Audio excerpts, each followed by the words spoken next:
monthly board meeting to order. Well, weather had something to do with it tonight. We were expecting 2,500 people, now we barely got. But we appreciate those that came out, and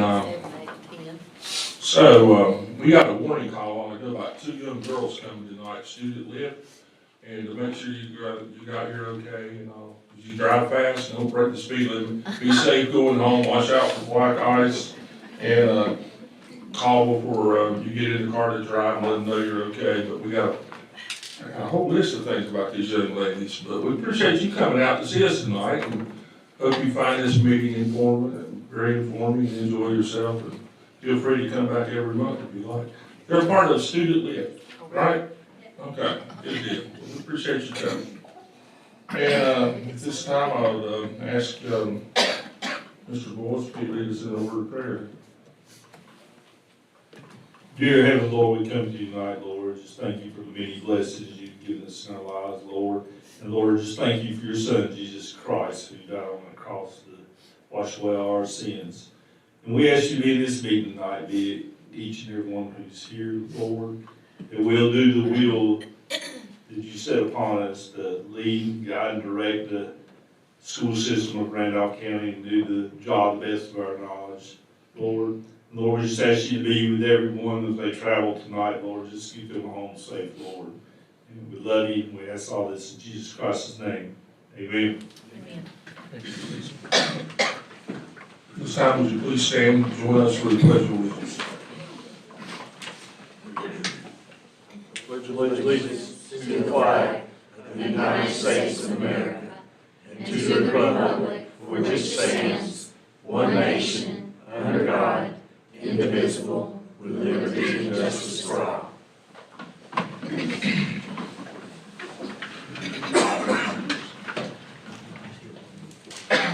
This time, our superintendent, Dr. Gainey, will join us for some comments. Thank you, Mr. Cook. Just want to share a couple of things over the last couple of weeks. Begin with, have occurred in the school system. Begin with, I want to thank county commissioners and county manager Deb Holden and the staff for coming over today as we talked about some budget needs for the upcoming year, the 25-26 school year, local budget needs that is. We have a lot of stuff going on, events going on during December, chorus concert, band concerts, UR Ridge, another band concert in Northeast Middle. That's just several of the events. We also have Special Olympics in December. Since our last board meeting for basketball, got a chance to see the middle school students participate in Special Olympics at the YMCA in Ashburn. Just a great event. I also want to take a moment to congratulate the Northeastern Randolph Middle School cheerleaders for winning the middle school cheerleading competition at Wheatmore High School on December 14. They've won it several years in a row now. And had a chance to see a chorus concert that night as well at Randall Elementary for Randall Middle. We've had numerous, let's see, our officers were here from the Sheriff's Department. During the month of the back half of December, we had numerous care and dare graduations. Appreciate those programs for our elementary students, and appreciate Sheriff Seabolt and the staff for making those programs work for our school system. And finally, I just want to say a big thank you to our Board of Education.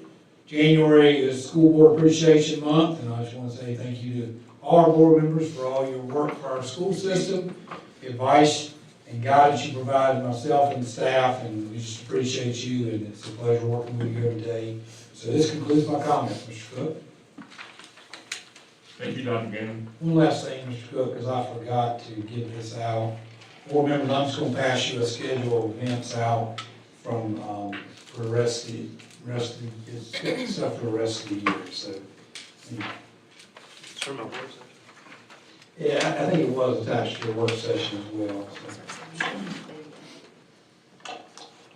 Work session agenda. So.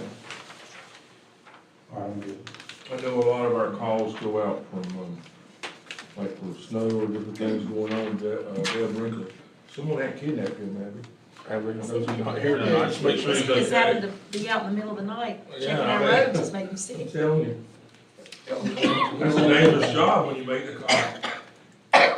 I'll tell you, I know, I'm getting off base just for a second, but, one thing I have to do, sometimes somebody will show me like social media, and I'll read Randolph County Schools delay or whatever's going on, and I'll read some of the comments, and 90% of them are they're kind and right on target.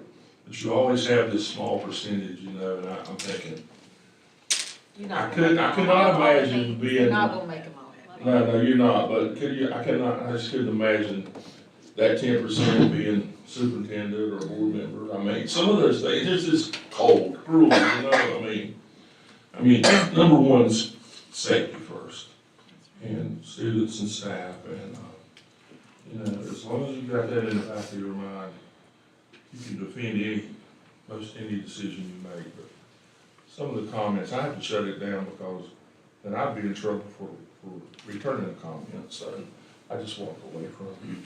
Anyway, that being said, I appreciate the job that you guys do, Dr. Gady, everybody here, Larry, staff, and Wendy, and everybody that rides out, her staff, and I know you guys spend a lot of late nights and all, but we do appreciate all that you guys do. I know county guns probably, no one says that, but we do appreciate that.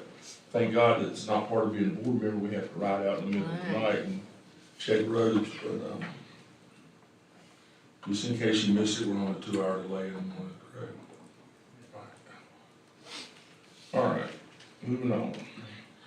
I need approval of, a motion to approve the minutes, the November 18th, 2024 minutes, and the December 9th, 2024 minutes. So moved. Have a second? Second. All those in favor say aye. Aye. Opposed, motion carries.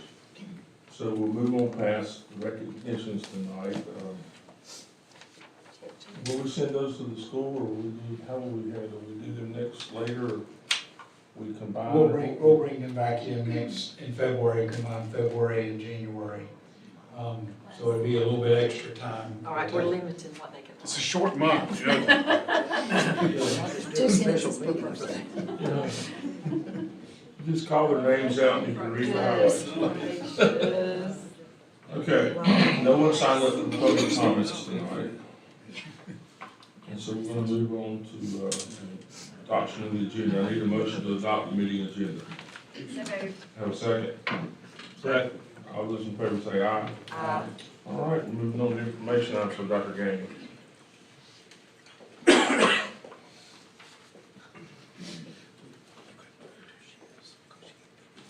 what I said.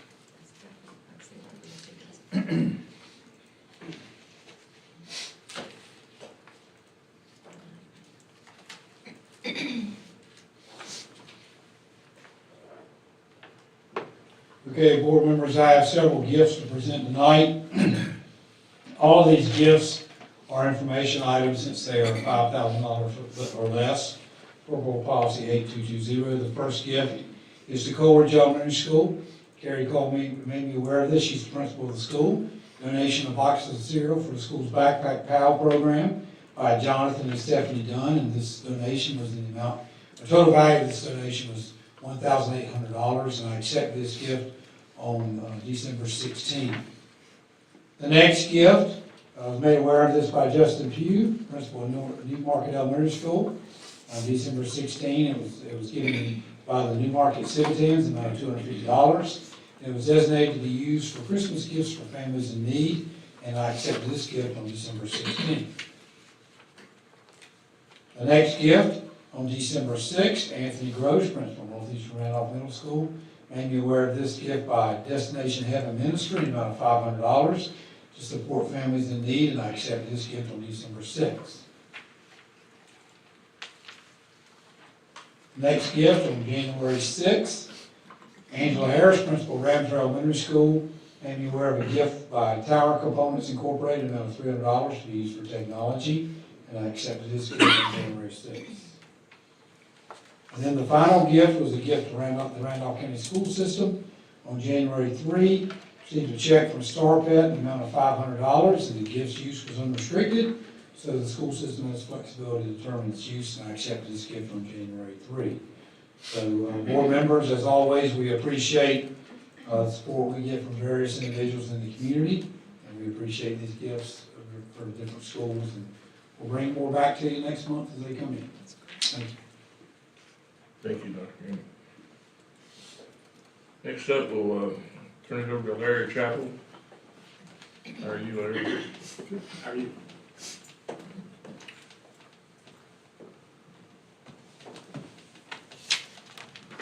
Well, good evening, Board. As always, it's a pleasure to see you and to bring to you the or not gifts, but the Donors Choose grants, and we have actually 2 grants that I'm bringing to you tonight that we've received, and it's always good at our schools. And we have teachers and administrators and folks out there applying for these grants that provide some additional funds.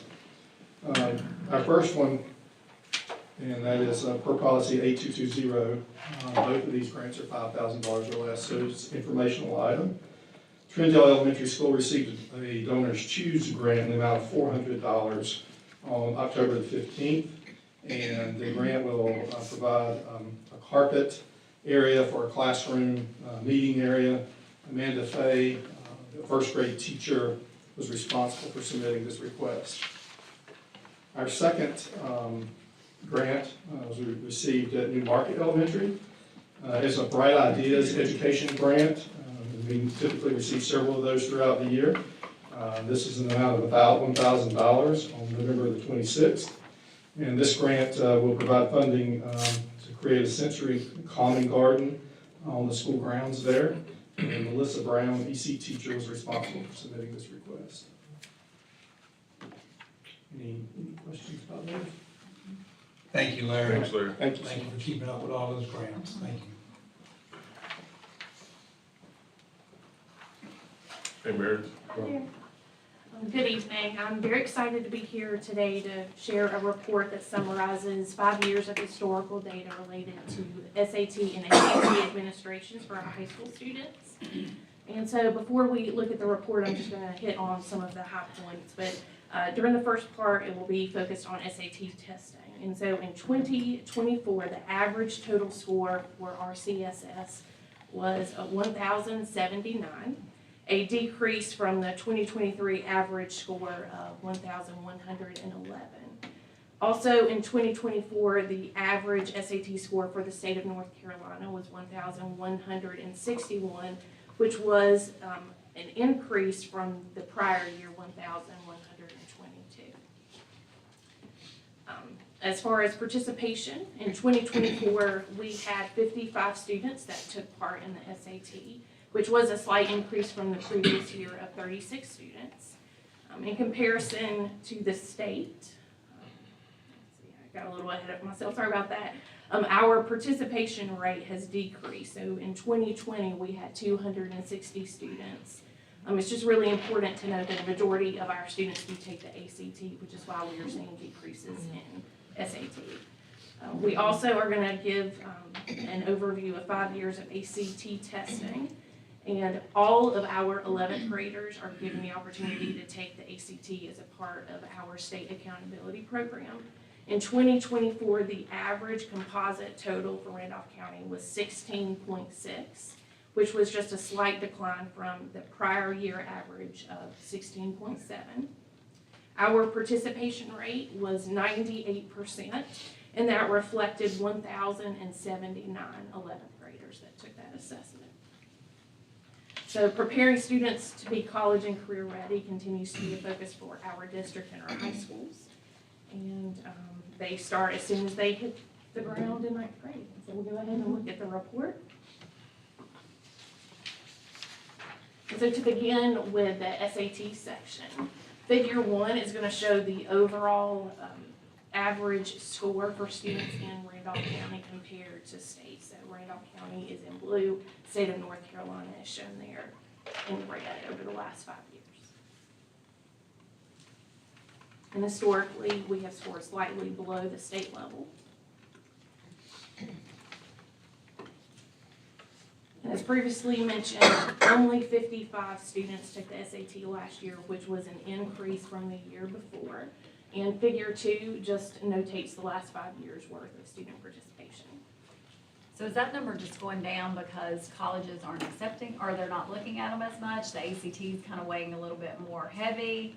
Is that kind of why that number is lower altogether? Right, so there's a lot of factors Yeah. that can play into that. For one, the ACT is required as a part, and so we have a lot of students that just opt to take the ACT and not the SAT.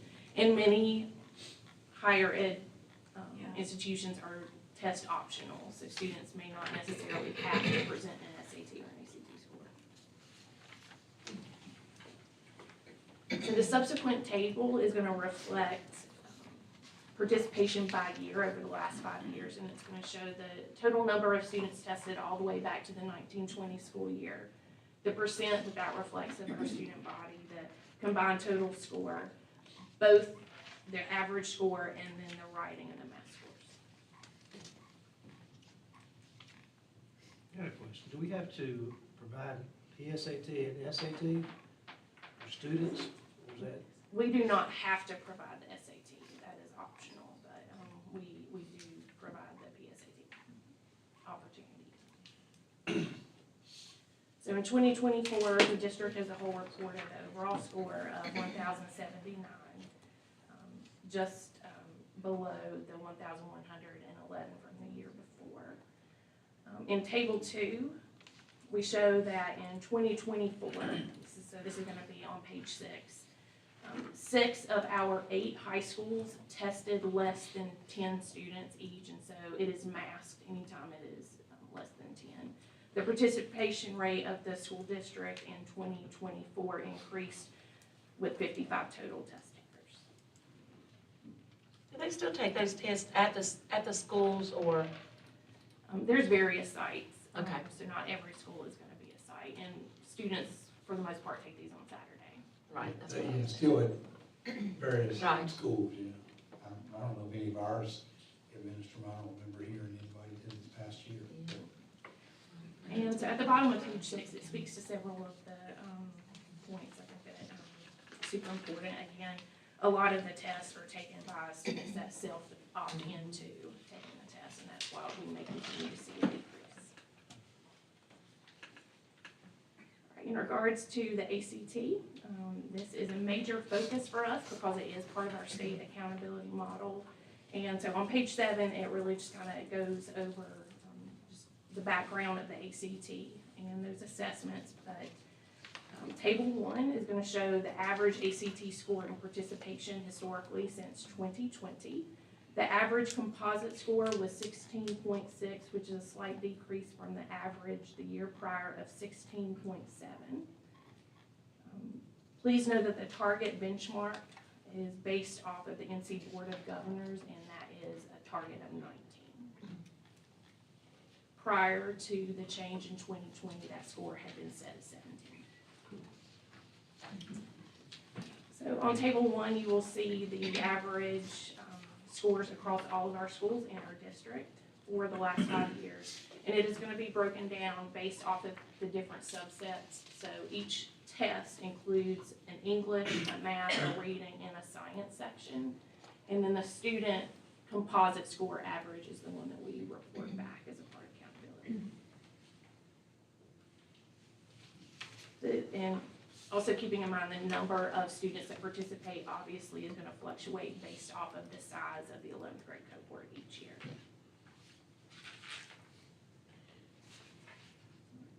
Any questions?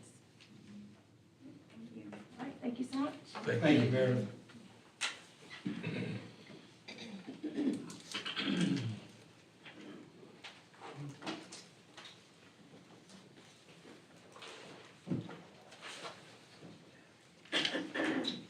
All right, board members, tonight I'm bringing to you,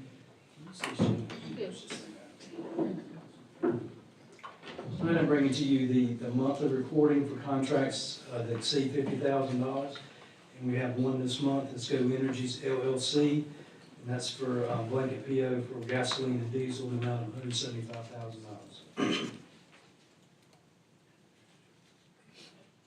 Next item on the agenda is our quarterly finance and budget report.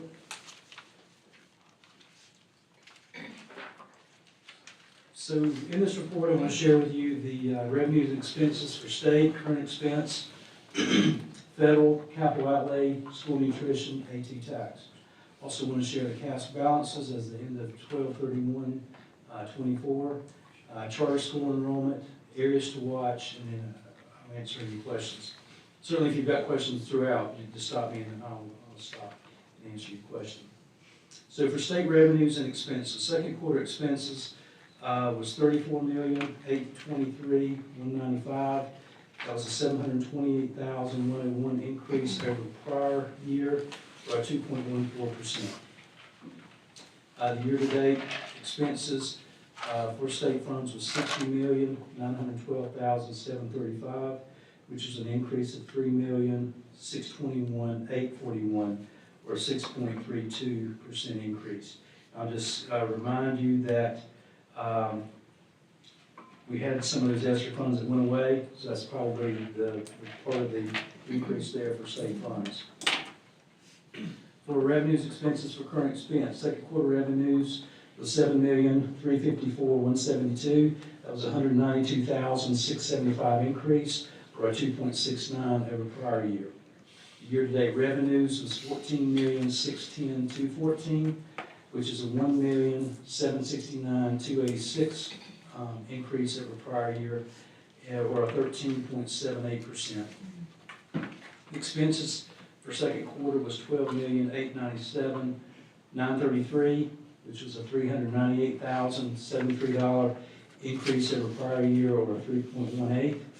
And then year-to-date expenses was $16,547,034, which was actually a decrease of $400,632, or negative 2.36 for the year-to-date from prior year. On our federal revenues and expenses, typically those match. So whatever you bring down or whatever you spend out in state and federal is what you're going to have in your revenues, because that's the way you pull those down. So second quarter expenses was $5,914,009. That's a $183,405 increase over prior year, or 3.2.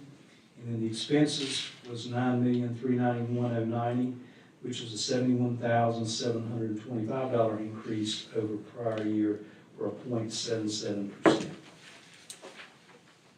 For capital outlay, revenues and expenses, second quarter, revenues was $1,543,565. That's a $1,004 increase over prior year, or 183.98%. The reason that fell so high is we requested the $950,000 that we get for our facility upgrade plan in that quarter, and that's what made it higher than it was prior year. I think prior year we actually requested that in January, and I requested it in December of this year. So total revenues for the year to date was $2,088,221, or $1,084,929. I'm sorry, $1,003,292 over prior year, or a 92.48% increase. Second quarter expenses was $546,880.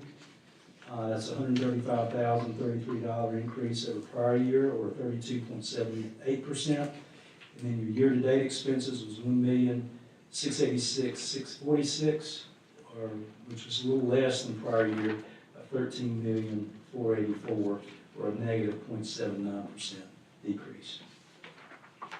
With our school nutrition, second quarter revenues was $2,594,104. That's actually a $766,551 decrease over prior year, or negative 22.81%. Year-to-date revenues was $4,375,602, which is less from prior year of $680,934, or a 13.47% decrease. Second quarter expenses for school nutrition was $3,070,802, which was actually $512,827 less than prior year, or a negative 14.31% decrease. And then year-to-date expenses was $4,736,367, which was a $366,889 decrease over prior year, or a 7.19%. Moving on to AT school tax. Second quarter revenues was $340,044. That was actually $37,691 less than prior year, or 9.98. Year-to-date revenues was $2,043,550, which was a decrease of $89,826, or a negative 4.21%. Some of that was contributed to prior year taxes that they collect, so it just varies on when those are collected, and so for that particular period, the two was actually a decrease from prior year. Second quarter expenses, there were $488,263 for the second quarter, which was $196,306 less than prior year, or a negative 28.68%. And year-to-date expenses was $916,422, which was a decrease of $151,071, or a 14.15% decrease. All right, so cash balances. These are the balances as of 12/31/24. The current expense is $8,339,288. Capital outlay was $1,588,880. School nutrition was $8,168,711. AT tax was $1,489,344. As I mentioned before, just keep in mind that cash fluctuates throughout the year depending on timing of expenses and revenues that come in. For example, current expense supplements were paid out in November, so that cash balance came down pretty good for that. And same thing with capital outlay. Because of the summer projects and paying out those invoices, that takes a hit on your cash balance for the capital outlay funds. Next screen would be the charter school enrollment. So at the very top, I gave you some history from 21-22 school year, 22-23, and 23-24. So that's not changed from the last times I've reported. But for 24-25, we currently have 22 charter schools, 3 virtual charter schools that have reported. That's 1,642 students, and that includes 1 new virtual charter school. And that new virtual charter school is called Pine Springs Preparatory Virtual Academy, and this year they picked up 21 students there. Budgeted increase, in our current year's budget, we had projected an increase of 100 students, which were actually 138 students. So we're going to be spending more than we've got in that particular line item for the budget. UR charter, those numbers is 1,306. Randolph County School System students attending there. That's a 96 student increase from prior year. And as Dr. Gainey mentioned in the work session, that is our largest pool from RCSS students. Virtual academies, 75 students across those 3 virtual academies, and they have actually increased by 32 students this year. We have North Carolina Cyber Academy, North Carolina Virtual Academy, and the new Pine Springs Preparatory Academy. Again, those all total for 75 students that are going to virtual academies. And the year-to-date expense so far for our charter school payments is $1,274,074, and that's an average of $1,541 per student that we're paying out. I think as Dr. Gainey mentioned also, I can't remember your number, 400 and some thousand is going to out of county charters, so that is in that number, but almost $500,000 is going outside of our county for charter schools. And then finally, areas to watch, I'd say our energy costs. We've already had a quarter winter than we did last year, so we've got to keep an eye on that. And our expenses, our contracted, custodial, and transportation costs. Now that our ESSER funding has gone away and been completely closed out, so we're now funding that 100% on funds. Over the years with ESSER, we put some money back in fund balance, so that's going to help offset this expense in the custodial and transportation costs. I will say that in both of those areas, from July to December of this year to the same period last year, I'm seeing an increase for contracted custodial is an increase of 16.95% over prior year, and for contracted transportation is 17.72% increase over prior year. So those are some areas that we'll just keep an eye on and see where that goes. Part of that could have been the timing for invoices too. So we may have got something later last year, and we actually paid it December this year. But again, I'm gonna keep an eye on it and continue to watch that as we move forward. And finally, if there's any questions, I'll be glad to answer. So those students, was it 38 more than you actually projected? Is that kind of a shock that it's that many more? Yeah, I mean, we've averaged under 100 for the last 3 or 4 years, and so when it hit that number, it was sort of a shock. And we've got a new charter, you know, a virtual charter, which is additional 21 kids. Chatham charter actually picked up an additional 9 kids. The virtuals overall was an additional 31 students, and, you know, 21 of those is for the new virtual. So, yeah, those add up. I mean, this is just kind of maybe a crazy question or off the top. I'll kind of throw this to you. I don't want to start messing with Marty with a wild question, but I'll throw it to you. I don't mind messing with you. But I'm looking out there at David Cross, okay? So I'm thinking, like the charter schools, like maybe if you look back the last couple, 2 or 3 years, maybe kids we've lost, or is there any way like you could, sometimes people just want to be asked. I mean, for instance, I changed drugstores, you know, because of some people working there. And just recently, someone called me up from the old drugstore and said, why don't you come back to us? You know, something, it just felt good that somebody just asked. Is there anything like we could maybe like, what's new, you know, like the programs that he's working on or something in our high schools? What if you sent maybe something to those kids that's gone to the charter school?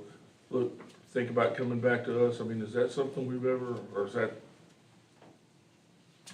I don't know, is that, I mean, what if they're sitting there thinking, I wish I'd have never left Randolph County Schools? I think a lot of them do come back. We I mean, have. some of them do come back, but I'm just saying, you know what I'm saying? Sometimes you may not want to do it unless somebody, just out there. I mean, that's a lot of kids, and if 5 come back and you sent something out, it would be.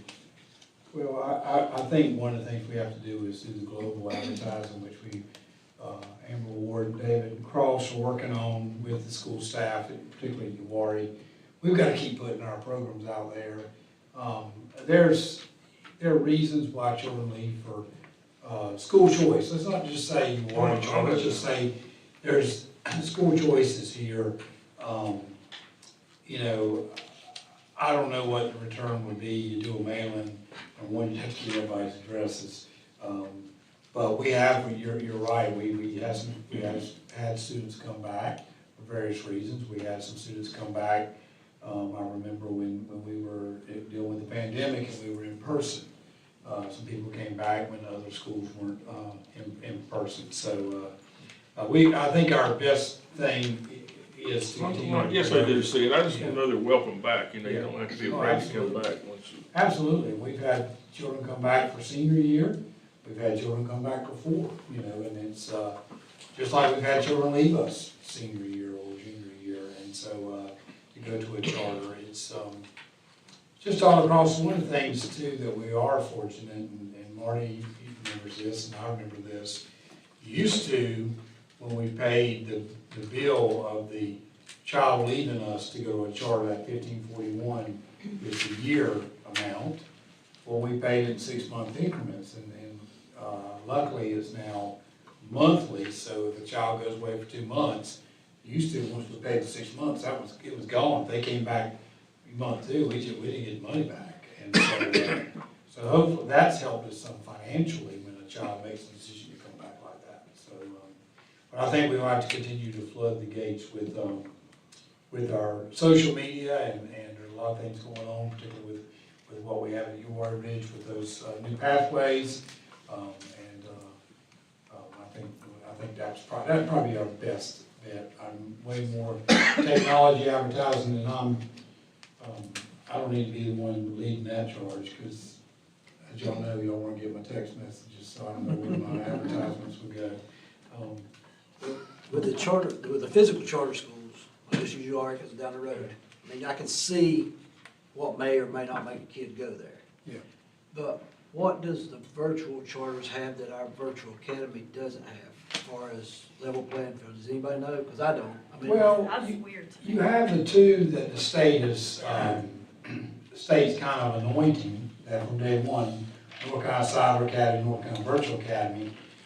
This Pine Springs Preparatory Virtual Academy is just, I don't know how long it's been in existence, but it's just pulled 21 I of think our that's children. preparatory. that's what I was Well, at asking. least because a little more We've lost, prestigious. we've lost, like I said, now I can understand the physical stuff because I can see it. Yeah. But the virtual, I know the differences at URA charter versus Southwestern Randolph High School. I know the differences there. But as far as the virtual academy, you know, what do they have that we don't have? Because we've lost basically our whole virtual academy enrollment to virtual academy somewhere else. We got, what, 100, and we've lost 75 to other virtual. We got 100 at our virtual academy, right, roughly? Last I looked, it And then, was, and then we've lost 75 to other virtual academies throughout the. we weren't that big, we weren't, you're talking about 180, I don't remember us being that. No, I'm not saying. I'm He just said saying you we- could. Oh, we I could got you, go I to got you. 100. 75 kids could be with us. Right. Part of it is, you know, we've done some things to try to get the word out about this, our virtual academy. The other thing was the virtual academy started, more because of the pandemic and teachers teaching both ways, and we having nothing, for K-8 teachers. That was the original reason for it starting, was we had teachers teaching virtually and kids in person, and you know, my concern was if the pandemic continued, we eventually would lose staff at K-8 grade levels. So, you know, I don't know, and I don't know what, you know, I don't know what the attraction is, other than there are school choices here, and it's not going anywhere. And so I've been to some of the events for the virtual academy and their award ceremonies in person, That's true. and the kids who are there want to be involved in that school. So I don't know what the draw is to Pine Springs. Well, I mean, that's what I was wondering, if it's something that they might offer that we could offer. Is there a, as far as for the students who lost the new virtual academy or whatever, is there a, one age group that seems to be more prevalent that you remember, that you I pay didn't look attention at to? the billing, I just saw the total number. I mean, I could go back and look at that. I was just kind of curious, I mean, if there was it was all in, you know, Right. a certain group or, you know, something like that. I'll look at that and get back to you. Just kind of curious. Dr. Gaines, you think, you probably can't answer this, but I'm gonna ask you, answer this, but I'm gonna ask you anyway. You know, like we lose money for the charter schools, and Elizabeth might tell me, so like Ashboro Hybrid Academy, they're going to a brick and mortar school 2 or 3 days a week, and homeschooling a day or two. You think that's gonna come a possibility that the state will start allocating money to them? I hope not. Yes, Yeah, it's a possibility. I mean, I think everything's on the table. When you've got the vouchers going like you do right now, I think everything's on the table. But, you know, I hope we don't start continuing to separate our funding in many different directions. You know, one thing, you know, what I would say is that the charter school, URA charter's here, it's been here 12 years. Since they opened, they built, 3 buildings, is that right? I mean, they're here. I just hope we don't continue to take state funds and splinter them more and more away from what state funds were originally intended to be. But, you know, that's, I'm not, would it surprise me? No. Do I hope? Because as I mentioned today in the work session, no school system out there is sitting every year on a pot of money and says, well, when we get everything, we got everything planned out, now what are we gonna do with this pot of money this year? There's no exploratory money in school systems, in public school systems in this state, and probably not even in this country. You know, it's all used pretty strongly, and so probably the only time in my career I've seen I don't know if you exploratory money is the right way to call it, but excess money was the ESSER money we received. I've never seen anything like that. That was $48 million. It started with $3 million, then $14 million for ESSER 2, and then the last was $31 million for ESSER 3. And I mean, I've never seen anything like that, and I don't know that I ever will see it again. But again, that wasn't firm money. That was what I call soft money. It was going to go away. And here we are, getting ready, we've been trying to get ready to pare down, so we didn't go over a cliff when that money went away. But you've read stories about that, that happened in the school system, so, I don't have an answer for that, Mr. Boyles. Well, the reason it was, because I know their enrollment's up over 400, Yeah. and they got a waiting list, and I know several of their kids used to go to our school system. If they're considered a private school or a Christian school, a voucher may already cover that. I think they must be Vouchers are considered going to private. non-public schools now. What'd you say? Vouchers are now going to non-public schools too. Oh, yeah. I would assume they're a private school by definition, but I don't know. One thing with legislators and charter funding that I want our board to continue to monitor and keep an eye on is for the last several years, they've tried to get school systems to also include Fund 8 in their appropriation to them. So right now, we're paying them anything out of Fund 2, which is your county appropriation, and any fines and forfeitures. So any money that we save and put back, that interest can go into Fund 8. They're asking for a portion of that. When we do an ROTC program, and we get money from the government, through the Army, that goes into Fund 8. They're asking for a portion of that. When we do NC Pre-K, they're asking for a portion of that. And so that's something that we work hard to get and to obtain. And so it needs to stay with our schools and our students, because that has absolutely nothing to do with the kids that have left us and gone to a charter school. But you think about your virtuals, you think about, out of the county, they don't even apply to us, but those are some things that they've been working very hard to do, is to get get that included in the allotment that we have to pay for our charter school students. So that's just something I'll make you mindful of. You hear it, you can stop it, please, speak up to our legislators, because that is very unfair in my opinion, And for to the school system. Marty, your point, we've had this RTC, a topic's come up, we've had pre-K come up, and these schools that want this money don't even have those programs. That's what I was gonna So ask. that's, it's not about the program, it's not about, and, to tell you that RTC funding we get covers the RTC program would not be accurate. We have our monies in it too, to make it work, and, And another big line item would be the indirect costs that school nutrition pays us, almost $500,000 a year. If they get their way, then part of that would go back to the charter school students that leave us. If we're operating the program, we're housing them, we're taking care of the program, and that's something that they want to get a hold of as well. What you do all the work, they just stop by for a checkup. That'd be nice, wouldn't it? Well, the thing is, it's not gonna change. It's gonna get worse. It's not gonna change, and we can talk about this every meeting, it's still not gonna change. What we have to do is concentrate on making Randolph County schools better. That's it. That's all we can control is that. We try to make our school system better, they're not gonna wanna leave. So let's do that. Let's make our minds change to that. And that's where we should be. Because all that other stuff is not gonna change. Thank you, Marty. Thanks, Marty. thanks, Marty.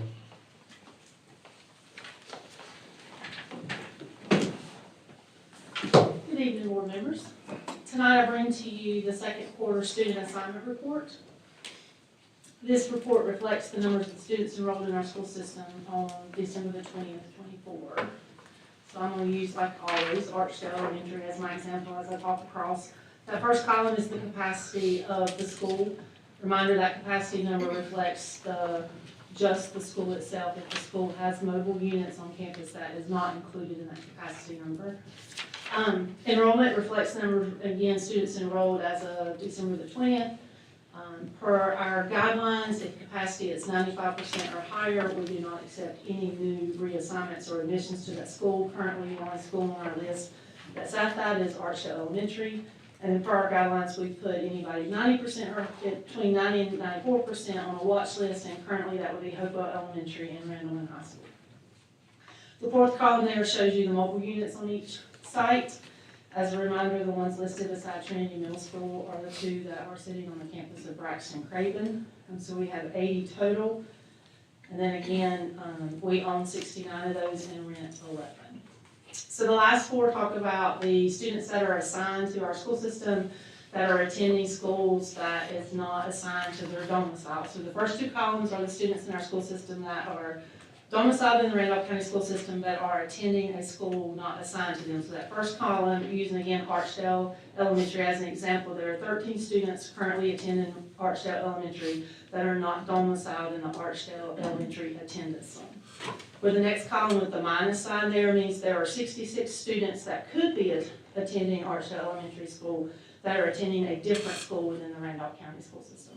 So again, those first two columns is movement within our school system. So if my math is correct, we go across the bottom, those should equal. We have 974 students currently enrolled in the Randolph County school system that are attending the school outside of their attendance zone. The last two columns represent releases and admissions to our school system. Releases, again, are those that attend another public school system, but as already shared, the 1,642 charter school students are not reflected in that number because you're not required to have a release to attend a charter school. So these would be students attending like Asheville City, Davidson County, Guilford County. So that's the first column. So again, using Archdale Elementary as an example, there are 5 students going outside of our school system that could be attending Archdale Elementary. And the last column there, admissions, we have 4 students attending Archdale Elementary that are coming to us from outside of the Randolph County attendance zone. That last column represents the net gain or loss per school utilizing all 4 of those columns, both reassignments, releases, and admissions. So again, if we go down to the bottom, we have 974 students within our system that are attending a school that they are not domiciled necessarily to attend. We released 430 students. We've admitted 371. So our net loss for our school system at this moment is at a negative 59. That number has been as high as 153, I believe it was in 14-15. Last year at this time, that number was at 38, negative 38. So looking at Hopewell Elementary School, we've got 39 coming from out of Randolph County. Is that partly because of their pre-K, like that preschool daycare kind of thing that they have? Is people coming in that way? Like, what's the reasoning? Spanish Yeah. immersion. Is that the Spanish immersion? Spanish immersion. Oh, okay. I was just trying to figure out why the number is so high. I would have to do a little more research, but they would, That's as cool. far as why they're choosing it, but they have Yeah. to meet one of the board approved reasons, which means they're either coming because there's childcare in the area for them, or they're an employee's child. Already having a sibling that has attended in the past, so you're automatically grandfathered in to follow your sibling. Or you're moving into the district and can prove that to us that you'll be moving prior to November the 1st.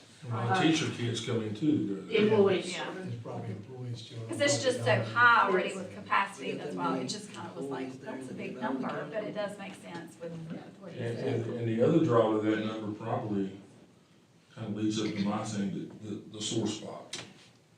Yeah, The sore spot is daycare. That can bring some of those numbers in too. I still, when I look at the growth coming in that area, sooner than later, you're gonna have to look at it. We have 2 mobile units there now. With under capacity, 681 to 736. The reason being those mobile units are there, you have 3 classrooms that's tied up with daycares. You're eventually gonna have to address that because I don't think, me personally, it's not fair for kids coming in and go to school and they have to go out to a mobile unit because you're catering, and that's not a popular thing for me to say, but it's a fact. I mean, it's the only school with a daycare like that, and, only school with Spanish immersion, which we've been through that, which is, I get. But at some point, you have to pull back. And, won't be popular, but it's very reasonable daycare. And that's, but that's not a perk that every elementary teacher or whatever gets the benefit from. If every school had one, I might look at it different, but there again, I mean, I know that's not popular to say, I mean,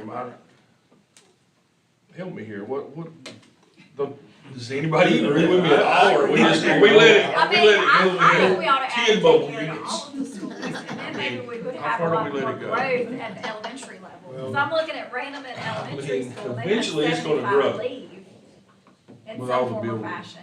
And I know nobody's gonna like it, they'll be full out here. The only problem with the daycare is you can't put them outside the building. You can't put them in the building. Right. Well, No. the understanding was that when the daycare, Okay, that's right. when it started, based on what That I makes learned, sense is that if it became an issue that, Oh, yeah. it was interfering with Yeah. classroom space that was needed, it would be disbanded, so. That's And it's not a daycare, you can't just put this daycare in overnight at Right. every school. It has a lot of formal approvals as an official daycare, but, that is, if that's something the board would like us to entertain, we have, that was part of the original plan. How many kids are in that daycare, do we know? Don't know. I know you're taking 3 classrooms. What's their age? I'm assuming they're really Not kindergarten. Kindergarten. They're below Below kindergarten. So you're still short. And I'm assuming Still short. if an employee brings their kid to that daycare, they pay just like everybody else. They pay. They pay.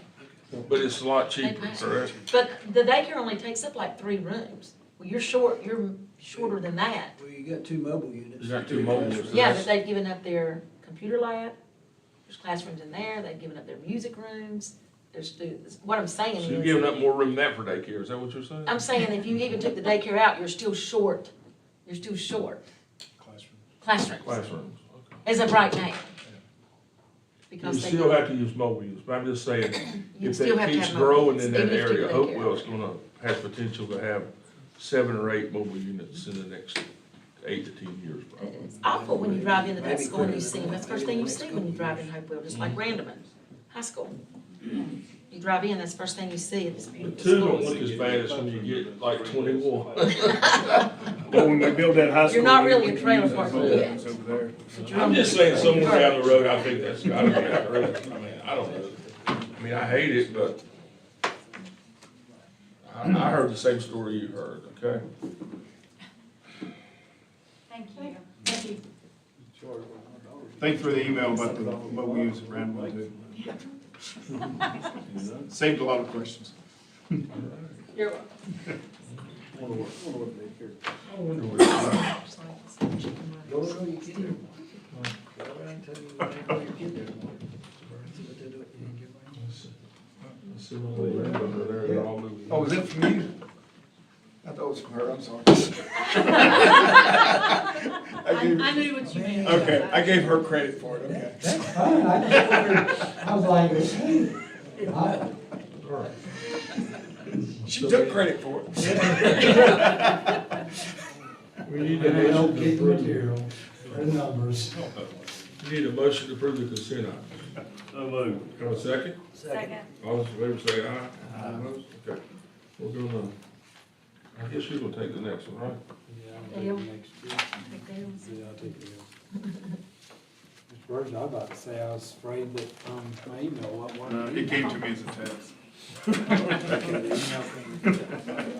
believe it is.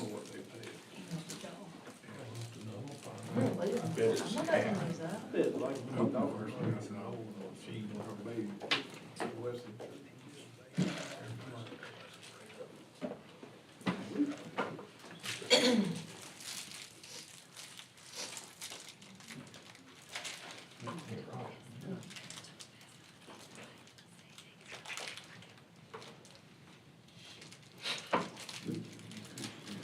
Okay, board members, I have 2 things for you tonight, for Mr. Brinkley. The first one is a Center for Safer Schools grant. We received this, this is $176,000, received on December 13, and because it's more than $5,000, it requires board approval.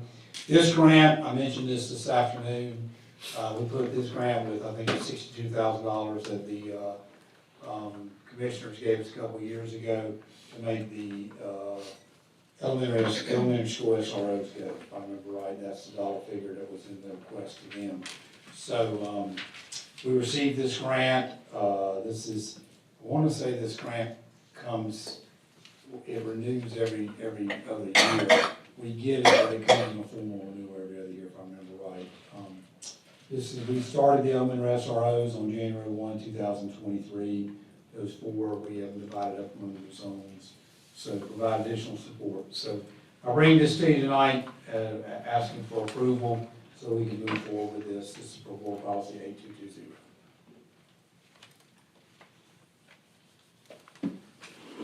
Okay, any questions or conversation?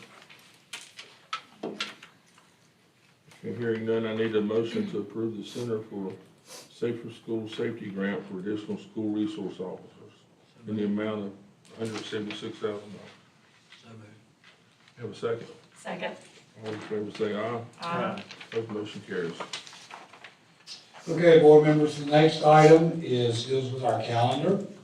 We're on a 2-hour delay for tomorrow.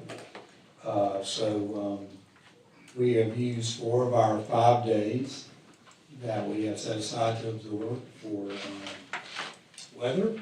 The 4th day was today, and so as we're getting ready to head to holiday weekend. We have a holiday, Martin Luther King holiday on Monday, and then we have 2 work days that are on the backside of that as we end the first semester. Knowing that we are on the 13th of January now, I don't know that we've ever been to the end of our days or this close this early. So I would ask that, I would recommend that we take back, make a change to our calendar and take back Wednesday and make that a student day and make that the last day of the first semester. And that will still give the holiday on Monday and a teacher work day on Tuesday, and then Wednesday become a student day instead of what it is right now, it's a teacher work day. So I'll bring that to you. Another part of the request is, we've done some professional development for early release days. We put those in during veterans training, and we kept those, but with where the winter is going, I would recommend that we pull back February 6th, which is a 12:30 release, which takes, we account for 2.5 hours from 12:30 to 3. We have schools running 3 o'clock window. So we count that as 2.5 hours against the count of hours we have to have for the calendar law. So the second part of the recommendation would be to change the February 6th early release day to a full day. And quite frankly, that would cover tomorrow's 2-hour early release, 2-hour late arrival because of the weather. We still have the early release for professional development. We still leave that one for March 27, which is the 12:30 early release. So I bring you those recommendations tonight. I know it's not popular. I know, as I say it, it's a hard decision, because I get that people may have plans for the weekend and 3 days into next week, and, if they do, then there's not much we can do about it. I know it's late notice, but we also, we came back on Thursday and Friday after 2nd and 3rd of January, and we have not had a full week of school since. Last week, as you know, we missed Monday, 3-hour delay on Tuesday, got out early, got half a day in on Friday, missed a day today. We're going to be late arriving tomorrow by 2 hours. Our job is instruction. I'm very concerned at this point where we are is getting going from the winter break. And that's just, we have as just mentioned a little while ago,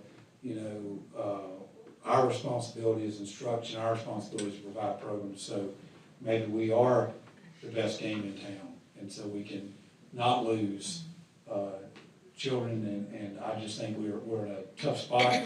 I get somebody can say, well, Stephen Gainey, it says absorb the first 5 days and then use the schedule below, which January 22 is one of those makeup days. February 17, which is our work day in February, is another one. March 14. Also know that, we have, just full transparency, we have 5 remote days we can use. But we couldn't really use those this week because I don't know what to ask the high schools to do for a remote day when they're in exams. And then, so there's an integrity piece behind there, and we also know, we went through the pandemic. We were one of the school systems that came back as soon as we possibly could, and we know that remote I'm gonna speak for myself, I think we all would really have the kids in front of us, so. I say that to you, I bring that recommendation to you, a lot there, somebody may say, well, till you're out of your 5 days, why are you asking for this? Well, I understand that, but we get into next week and there's snow predicted next week and maybe it won't happen. But then we get away from a board meeting, our next board meeting is February 10. And, I'm gonna get out in the next couple of days when we get the high schools past exams. The possibility of using remote days, but I don't wanna lose the possibility of having kids in person with us. So I'll bring that recommendation to you. I think, I go back to COVID when we were talking earlier today about this, and I think about, the times when, we were in school a whole lot more than anybody else. And, we tried to have in-person learning, and, when I think of that remote, it kind of puts a sour taste. I know it's out there if we need it, but, the kids lost during that, and, they still haven't caught up. But, unless you're in person, it's definitely not the same thing. But as I was speaking earlier on some of the comments I read, like someone, and I'm gonna speak this on our superintendent. Like, was it Friday, we had a 3-hour early release. And, it's so easy for people to say, why even fool we're going if you're just going, you're gonna turn around and let them come right back out. You hear that a lot, but, I know there was some high school exam issues that morning, but, the number one answer, and this will make people think, the number one answer, or the answer come out of his mouth. You know what, we weren't planning on this, it kind of jumped out in front of us, you know what? That's, there's some kids that's gonna get to eat, it'll be an awful long weekend if they weren't at school and had that meal. And because families probably weren't prepared or anything like that. So, and that's the story I throw back at people. You know what? I'm glad we're in the school system where we can think about that. And if that's worth going to the trouble to bring some kids to school, well, you know what? We did a good job. So I appreciate it. Excuse me. What did you say about the early release that you want to go the entire day? What day was that day? February 6th. Change that to a full day. It's supposed to be a 12:30 early release. Change that to a full day. And that actually, because remember, okay, when we come late, that counts against our hours. When we leave early the way it is, it doesn't count. Coming late, so tomorrow 2 hours, we're gonna have to account for those 2 hours towards the calendar law. And just like we account for the hours when we lose the whole day. So in essence, February 6th covers, tomorrow, 2 hours. So my question is, I don't have the calendar right in front of me. So what else do we have in February? February, we have, because the calendar committees work, we have February 17th is teacher work day. And we've not always had that. Right. We've come out of Martin Luther King weekend and start second semester. And some years we've gone all the way to spring break. And we obviously, so trying to touch Wednesday, the 22nd, and then the 6th of February, still leaves the 17th of February in play, and as it is a work day, and the 14th of March is a work day, and the 27th of March as a professional development day, early release. So we get 3 of those 4 days in. Okay. And I know this is not a popular request, but it's what I feel like as, for instruction, I feel like we at least need to have it on the table. So, and I do worry that we're going, after tonight, now we're, February 10th, our next board meeting, what happens between now and then? Do we have time to have a special meeting? We don't have a chance to use these days again. We'll be past next week, and then we could, if we start using February 7th or March 17th or March 14th, that makes it a long haul the rest of the way to spring break. Spring break is not at the beginning of April, spring break's sitting in the middle of April. Nice, late this year. So, We don't want to take that way. So I bring that as a request to those, that a revision would include both of those. Well, actually, it would include three things. Wednesday, the 22nd becomes a student day. The last day of the first semester would be Wednesday, the 22nd. Give a little bit of relief to the high school people that may have some things to shore up with exams. And then February 6th becomes a full student day instead of a 12:30 release. So we, doing this, we now have 2 days that we can still absorb? Yes. If we do this, then we have 2 days back that we can absorb to get through the winter and hopefully make it. For spring storms. Because I know everybody likes snow, but they also like spring break. Yes. I prefer spring break over snow. I don't like snow, I don't like cold We've weather. had snow. It's not my preference, but, and again, I get it that it's Spring break. it's pretty immediate, and so, you Gotta know, have that spring break. we can't, I'm not gonna make a bunch of rules, new rules for January 22 if it comes student day. We'll apply the absence rules there. We understand that some families may be. I'm not gonna get into saying, well, Yep. I'm just, if you're absent, we'll deal with that. I know families probably have trips, they're leaving, maybe they'd be leaving Friday afternoon, but I'm not gonna make a bunch of rules about January 22 either. We'll deal with this in absence if they're not there. I'm not encouraging people, I wanna make it very clear publicly, I'm not encouraging people that, hey, you know, it's if or no, it's a school day if you approve it. And we're going to school. And all our activities are gonna ramp back up. You know, high school sports have kind of gone, slowed down because of exam week. They'll ramp back up Friday. We'll be right back in it Tuesday night. And here we go with the winter season. So, a lot of things will be back to normal, you know, as far as events in the schools come Tuesday morning. Okay. Need a motion to approve the revision to the 2024-2025 school calendar.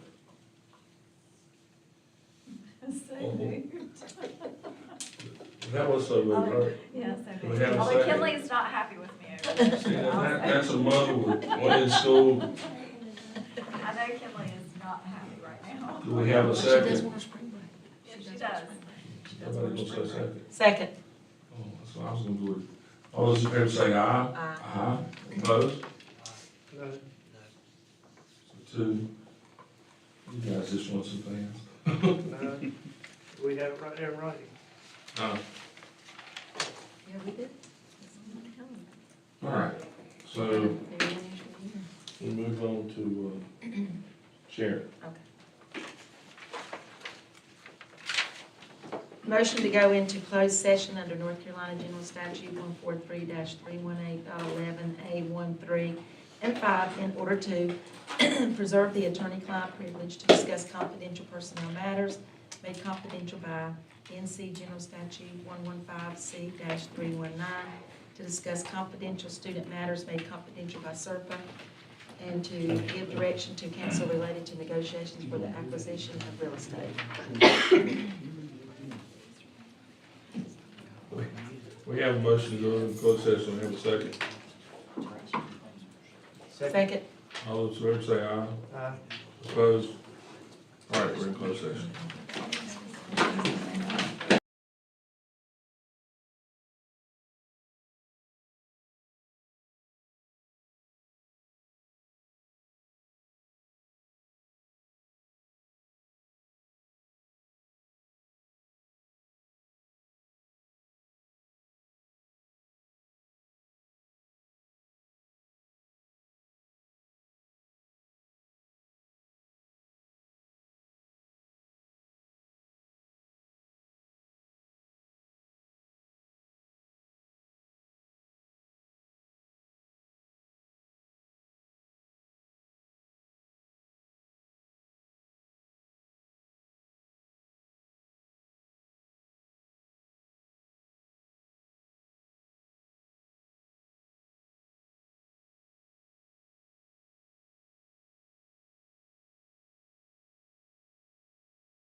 Jeopardy. I could have cleaned it up with a wheelbarrow halfway now.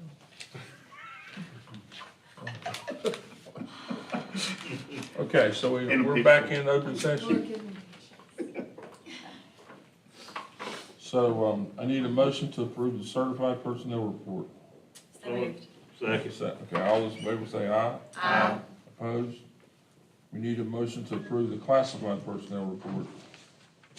So moved. All, second, Second. all those in favor say aye. Aye.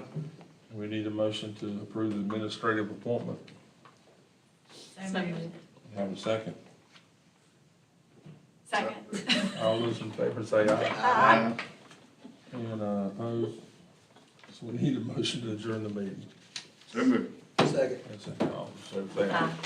All right, we are adjourned. Only one I know.